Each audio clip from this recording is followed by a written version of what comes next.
All Hail Biafra! This is Biafra Liberation Army Network coming to you again. Please like, share, and comment. Hello and welcome. This is kind of an unusual thing for Jihad Watch video, but it is indeed, I think, something that is of tremendous interest to a great many people, especially to those interested in the phenomenon of the persecution of Christians and wanting to resist it. Today we have as a very special guest Dr. Ngozi Orabwezi, who is Deputy Prime Minister of the United States of Biafra. Welcome, Dr. Orabwezi. Thank you so much, Robert Spencer. They were listed the people who made it possible. So the reason why the U.S. government now the genocide name on the Christians in Nigeria. So I listed a whole lot of personalities and people who made it possible. Now these killings in the nation of Nigeria. I listed Simon Ekpa to be among the list. I listed the Pope of the Anglican body or Catholic body. I listed VDM. I listed morning with another person who also contributed, made it possible. This genocide naming on Biafrans and Christians. And one of that person is Dr. Ngozi Orabwezi. Actually, he sat down and watched this particular interview some weeks ago. This interview, she reviewed a whole lot of things going on in Southeast, a whole lot of things going on. I mean, ranging from the terrorism, the killings, and the Christians.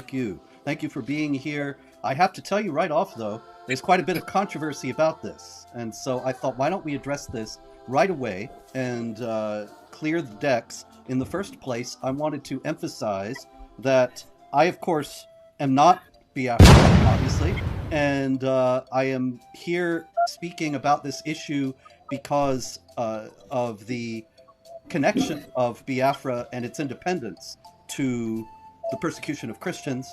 So I'm not endorsing any group. I'm not endorsing any group either. But many people are upset. And the problem on Twitter, or X, is that you can't really tell who these people are, or if they are who they claim to be. But some of them are saying you are not who you claim to be. And so could you please, in the first place, tell us who you are claiming to be and why we should pay attention? Yeah, thank you so much, Robert Spencer. It's not about me claiming to be. I'm not claiming to be anything. I'm going to let you and whoever is listening know who I am. My name is Dr. Ngozi Orabwezi. I'm the Chief of Staff and the Deputy Prime Minister to the newly declared United States of Biafra. Thank you. And now, because I'm sure you're aware, in the United States and also in the West in general, there is a great deal of ignorance about Nigeria, about Biafra, about West Africa in general. Could you please fill us in about what is Biafra, what is the United States of Biafra, and what you are trying to do and why? Thank you so much for that question. The United States of Biafra was a nation between 1967 and 1970. We were an independent nation. And we fought a brutal war with Nigeria between that period. At that time, we had our leader, Emeka Odumebu Ojukwu. So, after that war between 1967 and 1970, when the war ended, the persecutions, the problems that existed at that period still existed to date. Problems such as marginalization, the killing of Christians, the lack of freedom, so many things going on against the indigenous people of Nigeria, of which Biafra, United States of Biafra, is one of them. So all this while, we were thinking there'll be a change. Several leaders in the past have thought there'll be a shift in making Nigeria one nation. But over the years, it has proved abortive, based on several things that have been going on that have made the life of an indigenous Nigeria a risk. Let me just put it that way. So on November 29, 2024, United States of Biafra, all Biafra indigents from across the world, we gathered in Finland, in Lahti, Finland, to redeclare the United States of Biafra. We've conducted a self-referendum where over 50 million Biafrans have voted to exit Nigeria. We have met all the criteria as an independent nation, which we had before, actually, between 1967 and 1970. So we have to redeclare that state in November last year. So that is where Biafra stands right now. We are a sovereign nation with a government in exile and a government in homeland with 40 states in Biafra territory. So that is where we are right now. Thank you. Now, let me ask you though, you said that the Declaration of Independence was made in Finland. And so obviously it was not made in Biafra. What is the status of your movement inside Biafra itself? Okay. So it was a concurrent event because we already have an established structure inside Biafra. We have the 40 state administrators, whom we call governors right now. We have 15 county in each of the state. And then we have the districts and we have the wards. So while we were in Finland declaring the United States of Biafra, there were activities also in homeland, in all the 40 states of the Biafra, doing almost similar things that we were doing. So we have a very strong relationship between the United States of Biafra government, from the Biafra Republic government in exile, and the homeland de facto government. We work together. I see. And so I understand, however, that immediately upon the Declaration of Independence, the Prime Minister of the United States of Biafra, Simon Ekpa, was arrested in Finland. Is that correct? No, actually, it was done before the declaration, just about a week or 2 weeks before all Biafrans assembled in Finland. The Prime Minister, Simon Ekpa, was arrested by the Finnish authorities. It will happen before the declaration, not after. Is he still in custody? He is. Oh my. And I find that interesting, especially in light of the fact that another group, the indigenous people of Biafra, its leader, Mazi Nnamdi Kanu, is also in prison. And what is the relationship between your group and his? Nnamdi Kanu is the leader of the indigenous people of Biafra. Our Prime Minister for the United States of Biafra is Simon Ekpa. That is the relationship. Well, I hope that Biafra will be able to proceed in a manner that is not done in by any internal factions. In any case, can you please explain to us what is the relationship between this Declaration of Independence and this very newly independent state and the persecution of Christians that has been ongoing in Nigeria? Thank you so much for that question. The persecution of Christians in Nigeria has been very troublesome. It has been very, very sad. The recent IRF summit that happened in Washington, D.C., Nigeria was declared as one of the deadliest places for Christians to live, with a report of over 10,000 Christians killed in Nigeria. So we have a country where they practice two laws: Sharia law in the northern part of Nigeria, and then the secular law in the other parts of Nigeria. And if you are a Christian born in the northern part of Nigeria, you are forced to live by the Sharia rules. You may remember the case of Deborah, the undergraduate that was stoned to death just because she made a statement to the effect that Jesus Christ helped me. And then the Muslim extremists around her were able to pursue her, drag her out from the teacher's office where she went to, and they stoned her to death and they burned her. This is just one incident. There are several incidences where Christians are murdered and buried in mass graves in Nigeria because the Nigerian state has a policy to reintegrate and rehabilitate non-terrorists into the Nigerian state. So when you are a government and you reintegrate non-terrorists into the country, what kind of country are you going to be building? So you have situations where the reintegrated terrorists, they take over the indigenous people's community, especially the Christian communities, like in Southern Kaduna, in Jos, in Plateau, in Biafra land. Recently, between December 2024 and today, we've had over hundreds of Christians that were killed in Biafra land by the Fulani terrorists and the reintegrated terrorists wearing Nigerian military and police uniform.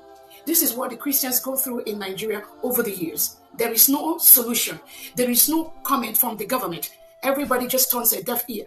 And that was part of the reason why the United States of Biafra has declared their independence. Because we cannot continue to live in a country where the government reintegrates non-terrorists into the police, into the military, and send them down to the Biafra territory to kill anyone that talks about Biafra, anyone that talks about their independence. And mostly, all Biafrans are Christians. So that's what's been going on. There's several instances too.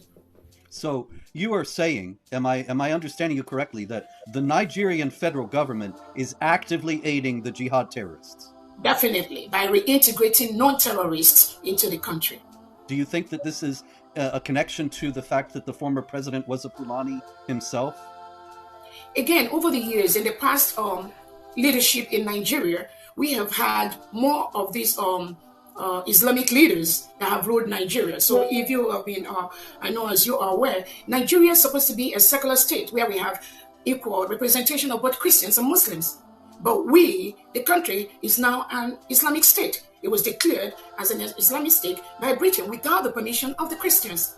So Nigeria has been dragged into the IOC without the permission of the Christians. So there has been a systemic plan to Islamize the country where we are really right now. So it has been like that, and that is what is really going on, which has led to the loss of life of so many Christians and innocent indigents inside Nigeria. Yes, thank you. With the leader of your movement in prison and Kanu in prison, what are the real prospects, though, for you being able to establish a genuinely independent state that is free from interference from the Nigerian government and military? Thank you so much for that question. So we've been following all the allowed laws that guide the establishment of a new nation. We have our geographical area already mapped out. We've been building alliances with countries like the Eritrean government in exile, the Ambazonia government, and several other countries that really recognized Biafra between 1967 and 1970, but never ever surrendered or said they no longer support us. So those alliances have been built. And we are following every step as a nation with the cabinet already set up, following all the due process to ensure that we go through the legal processes for the United States of Biafra to be recognized as one of the newest independent nations in the world. So we are going through the allowed legal process by the United Nations, by the African Charter. All that is being put in place at this time to make our country recognized all over the world. So have you received any positive responses from the UN or from other states, or the United States for that matter? Again, all that is in process. Just remember, we just declared our independence in November 2024. So our legal department are putting all the right papers in the right table to ensure that those recognitions come. But like I said, we already got a couple of recognitions from some of our allies, and we are... the nation was invited during the Donald Trump inauguration. We were in Washington, D.C., of which Nigeria was never invited. And I believe there's several human rights reports about the injustices, the abuse of human rights, the killing of Christians, both by the United Nations, by the African Union, and other bodies. So we are in the process of doing that, and we're getting a lot of positive response in building a very free nation, devoid of jihadism, devoid of persecution, where human rights are respected, where people rights are also respected. So we are in the course of doing that right now. You know, that's fascinating. Did you say that the Trump administration invited your group to the inauguration and not the Nigerian government? Yes. Nigerian government was not there. And if you recently, Trump has cut off the U.S. aid to Nigeria, about $1.2 billion that they send to Nigeria every year. That has been cut off. It has been stopped because the abuse by the Nigerian government is huge. But at every step, they have used the network they have either in Europe or in France to suppress the freedom of indigenous Nigeria, especially the Biafrans. So even the United, when they arrested the leader, Nnamdi Kanu, there was a committee set up by the United Nations to look into the case because Nigerian government planned and they kidnapped Nnamdi Kanu from Kenya to Nigeria. Nnamdi Kanu has been in DSS dungeon now for almost 5 years, going to 5 years. Even though there was a committee on the arbitrary detention of innocent citizens, that committee of the United Nations sat and they ordered Nigeria to release Nnamdi Kanu and compensate him. Till today, that has not happened.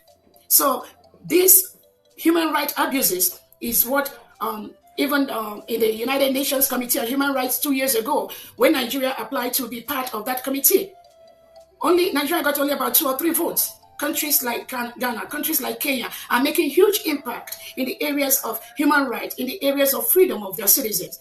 But Nigeria has been it's just a failed state, has been deteriorating by the second.